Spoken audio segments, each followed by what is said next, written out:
What is going on? No horsing around family. Zach Boyd at it again. Top 5 risers preseason game 2.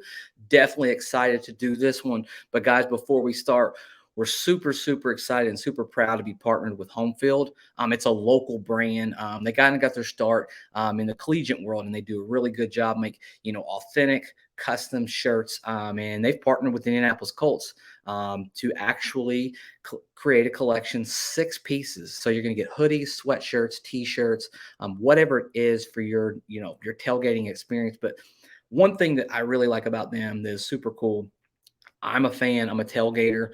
I want to spend all day long in this gear, right? And it has to be comfortable. That's one thing that they pride themselves on. And they're local. Like, who doesn't want to support, your local brand? I think they're launching. There's 12 p.m. August 27th. You can go there, and you can even use our No Horsing Around promo code to save 15%. That's right. You can save 15% just by putting in No Horsing Around. Support local. Support the Indianapolis Colts. We're all coming together. We're one big family. So we wanted to pass the savings on to you. Now, that being said, we're going to go through 5 in no particular order. Top 5 risers. Going to start off with Desmond Patman. I thought he really had a nice bounce back. He's been a little bit quiet in training camp. Haven't heard a whole lot about Desmond Patman. But when it comes to him etching himself in, what is his role? What who the question was coming in this game, who's going to be your 5th receiver? Are we even going to keep 6 receivers? I would say after this game, my thoughts are we keep 6 receivers and 3 tight ends. That's just me. It's a little bit light at the tight end position, but you can always, with the new practice squad rules, carry a couple of those guys out there as well.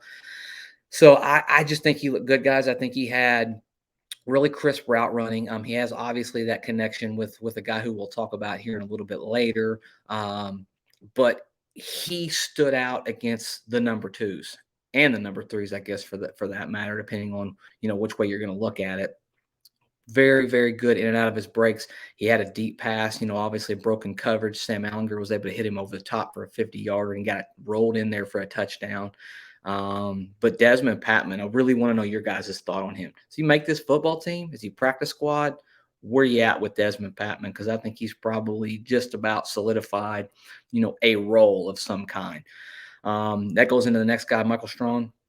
Very impressed with Michael Strong. It is like, the dude literally just came back from an injury, right?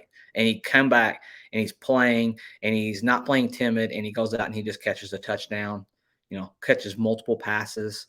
And it's pretty clear that Patman and Strong have a connection with Sam Ellinger. Ellinger will be our 3rd guy that we talk about here in a second, but I think you cannot underestimate the significance of getting Strong back. He's one guy that just has such a unique skill set for his size, his blend of speed, power. What a great route that Ellinger threw in that end zone and hit him, right there in the back left corner. It was pretty special, and that goes into Ellinger. He's definitely made his claim. I don't know that he's going to make this team. Maybe we keep 3 quarterbacks. I don't think he'll ever be the QB2. I think they brought Nick Foles in for a reason. Frank Reich loves Nick Foles. So no matter how much you feel about Sam Ellinger, I don't think he penetrates that top 2. I think they are set with those 2.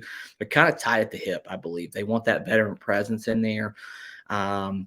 Definitely something to be looking out, though, for. You maybe find a way, how do we keep a guy like a Sam Ellinger, or do we just put him out there and bring him back to the practice squad? Will another team pick him up? I don't know.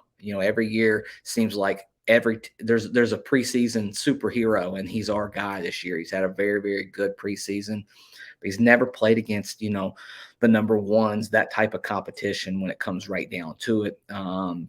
Be interesting to see what they do here. I believe in about a week, they got to do some real cutting down to the 53. And then I thought the Adangballs, whatever you want to pronounce their names, I thought Ifedi played really well, and I thought Dio played really well. Gave a real good burst to a day that was lackluster for that defensive line. The interior defensive line just got gashed. It didn't matter who was in there. They got gashed the whole game. And to have those guys be able to get those quarterbacks on the ground a couple times, you can definitely start seeing a little bit of that excitement that the Colts had about Dio and Dangbo. He didn't do it necessarily against, the top-notch quality, but he is definitely starting to, come into his own. You can see where there's something there. He's starting to flash.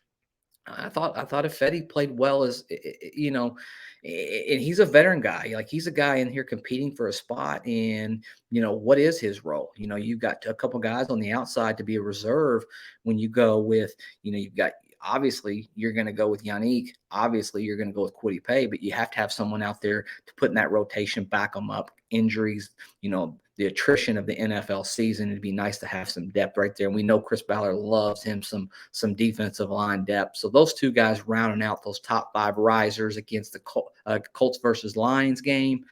Very interesting your thoughts. You guys have just been killing it in the comments section. And we've had so many people join this family over the last month. I think we're over 150 people at this point. Just wanted to say super big thank you for doing that for us and just using your voice. And I hope you realize that we try to interact with every single one of you just because it matters. That's part of what we do.